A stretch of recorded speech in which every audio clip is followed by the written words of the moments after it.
हम स्टडी करते हैं रिएक्शन विथ मेटल, यानी एल्किल जो हैलाइड्स होते हैं वो मेटल के साथ किस तरह से रिएक्शन करते हैं उसके बारे में स्टडी करेंगे। साथ ही साथ ये किस तरह के कंपाउंड बनाएंगे, कौन कौन से इसमें रिएक्शंस होंगे उसके बारे में भी हम लोग जानेंगे। लेकिन उससे पहले बताना चाहता हूँ, मेरे चैनल पर पहली बार है, नए हैं तो मेरे चैनल को शेयर और सब्सक्राइब जरूर करें। तो स्टार्ट करते हैं हम reaction with metal of alkyl halides, है ना।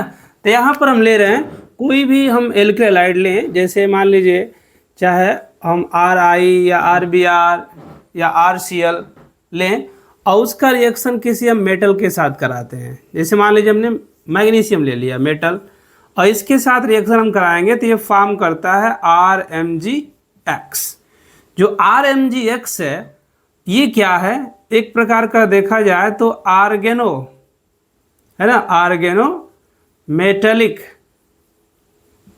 कंपाउंड है ये, है ना, आर्गेनो मेटेलिक कंपाउंड है जिसको हम बोलते हैं ग्रिग्नार्ड रिएजेंट।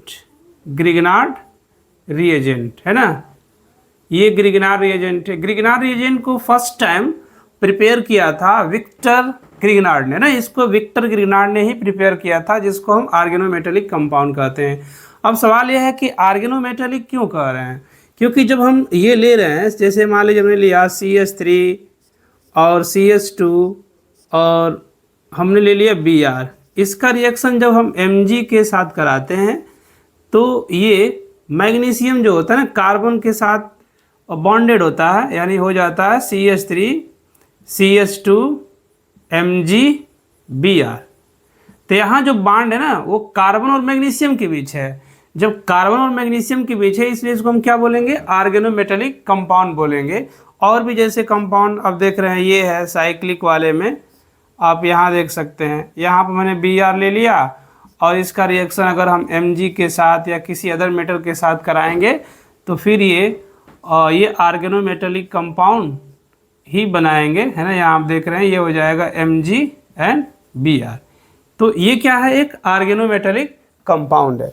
और दूसरी चीज़ यहाँ हम देखते हैं कि जो आर्गेनोमेटेलिक कंपाउंड्स होते हैं उनके नेचर क्या होते हैं। जैसे मान लीजिए मैंने ले लिया ये RMg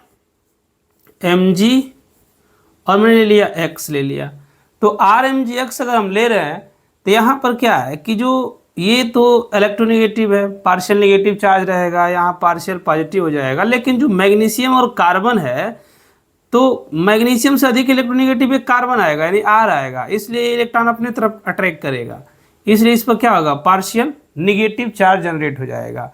वैसे तो देखा जाए तो जो कार्बन और मैग्नीशियम के बीच जो बॉन्ड है ये कोवलेंट नेचर का होता है ना। कैसा नेचर होता है, कोवलेंट नेचर का होता है, लेकिन ये इलेक्ट्रॉन को अपने तरफ अट्रैक्ट करता है जिसकी वजह से ये इजीली डिसोसिएट हो जाता है इसके कंपैरिजन में। इसलिए ज़्यादा रिएक्शन यही इसी पोजीशन पर होते हैं, R और Mg के बीच ही होते हैं, क्योंकि ये इजीली क्या होता है, डिसोसिएट हो जाता है ना। अगर देखा जाए तो पूरे जितने आर्गेनोमेटेलिक कंपाउंड है उनके बीच।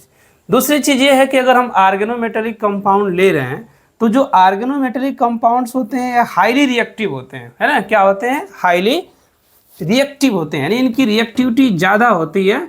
और ये बहुत सारे जैसे प्रोटॉन डोनर जो एसिड होती हैं उनके साथ भी रिएक्शन कर जाते हैं, बहुत सारे कंपाउंड का फॉर्मेशन करते हैं। यहाँ पर अगर हम मान लीजिए अगर हम ले रहे हैं RMg और X हमने लिया और इसका रिएक्शन अगर हम H2O के साथ कराते हैं, ये H2O है ना, तो H2O के साथ कराने पर ये तो पता है कि ये पॉजिटिव में टूटेगा, ये ब्रेक होगा नेगेटिव में, और यहाँ पता है कि ये पॉजिटिव बनाएगा, ये नेगेटिव बनाएगा।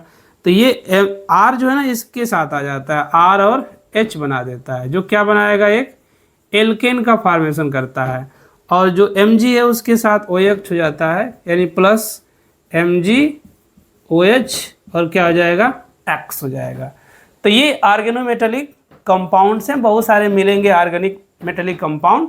अब हम स्टडी करते हैं इनका रिएक्शन।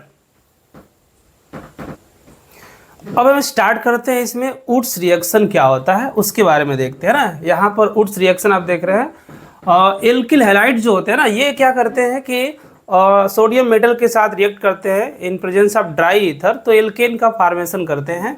यहाँ पर आप देख रहे हैं मैं ले रहा हूँ ये एल्किल हैलाइड, ये RNX है ना, ये है RX और इसका रिएक्शन हम सोडियम के साथ कराते हैं Na के साथ ड्राई ईथर में, है ना। ड्राई ईथर लेते हैं, मॉइस्चर ईथर का प्रयोग नहीं करते हैं, यानी मॉइस्चर ईथर का प्रयोग नहीं करते हैं।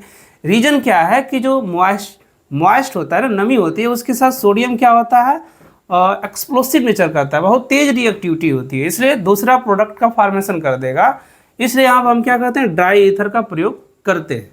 अब ड्राई ईथर का प्रयोग करेंगे तो ये फॉर्म करता है एल्केन प्लस 2NaX, है ना। और दूसरी चीज़ ये है कि ये लॉन्ग चेन, यानी जितना कार्बन हम यूज करेंगे ना एल्किल हैलाइड का, उसका डबल इधर कार्बन बनेगा, है ना, डबल कार्बन की एल्केन का फॉर्मेशन होगा।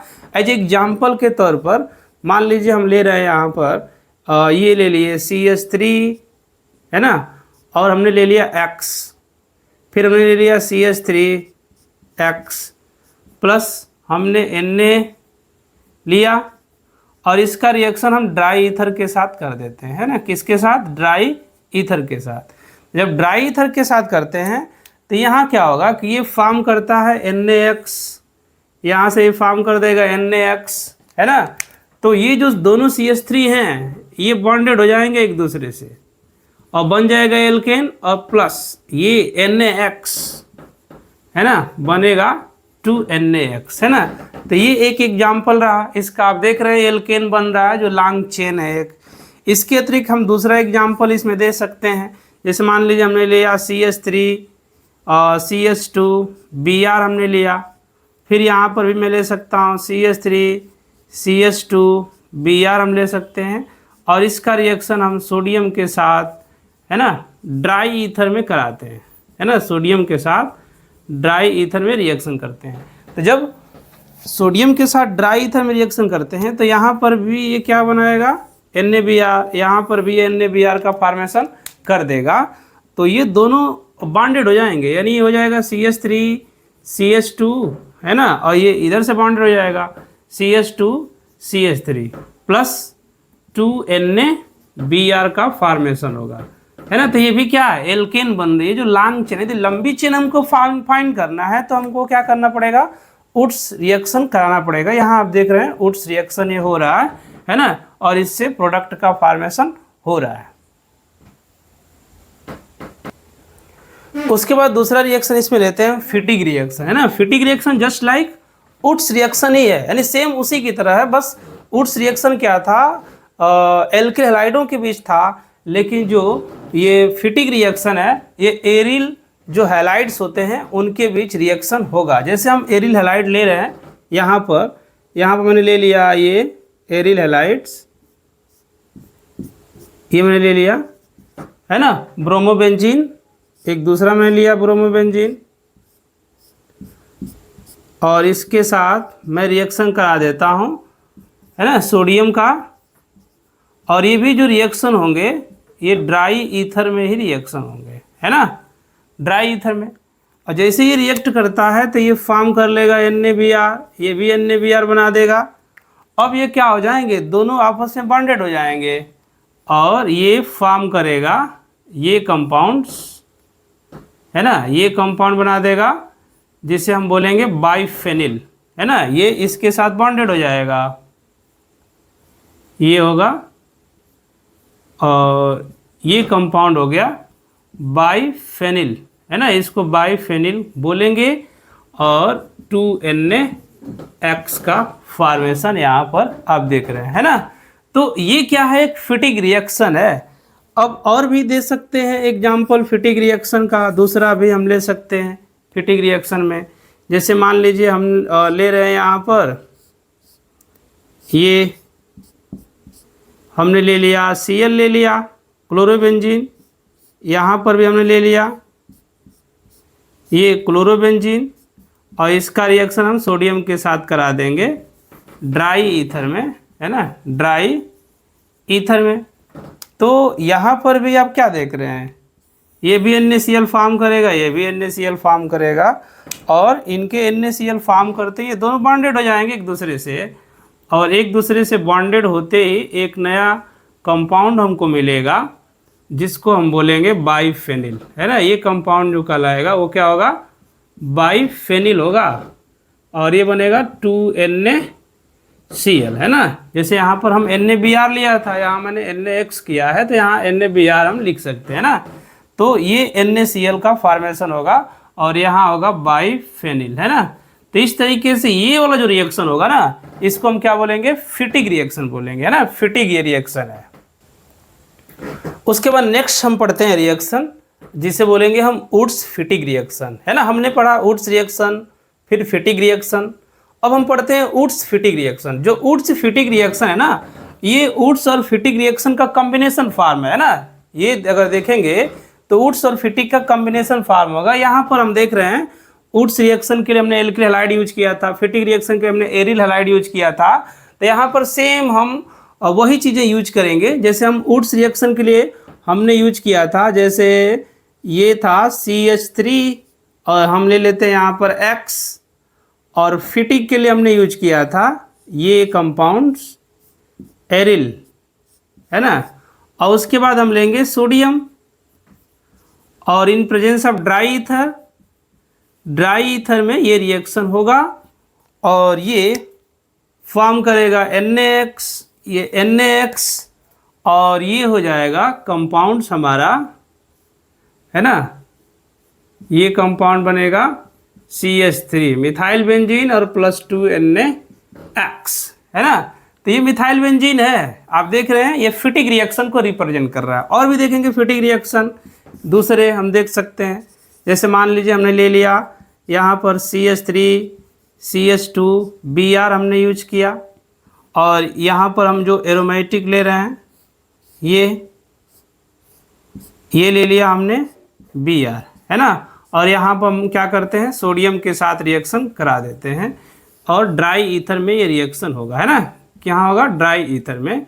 और जब ड्राई ईथर में रिएक्शन कराते हैं तो ये NaBr बनाएगा, मालूम है आप लोगों को, है ना। ये NaBr बना देगा, और ये जो कंपाउंड है यानी CH3 CH2 ये इसके साथ बॉन्डेड हो जाएगा, और जब बॉन्डेड होगा तो एक नया कंपाउंड फिर हमको मिलेगा जिसको हम लिखेंगे CH2 CH3, है ना, जो एथाइल बेंजीन है, और +2NaBr का फॉर्मेशन होगा, है ना। तो ये आप क्या देख रहे हैं, ये कंपाउंड्स हैं वुड्स फिटिक रिएक्शन के, है ना। वुड्स फिटिक रिएक्शन में जो प्रोसेस हो रहे हैं उसमें क्या है, ये एल्किल हैलाइड और एरिल हैलाइड सोडियम के साथ रिएक्शन करते हैं ड्राई ईथर में। तो जब एल्किल हैलाइड और एरिल हैलाइड सोडियम के साथ ड्राई ईथर में रिएक्शन करते हैं तो इस रिएक्शन को हम क्या बोलते हैं, फिटिक रिएक्शन कहते हैं। तो ये इंपॉर्टेंट रिएक्शन था Wurtz Fittig reaction, Wurtz reaction and Fittig reaction.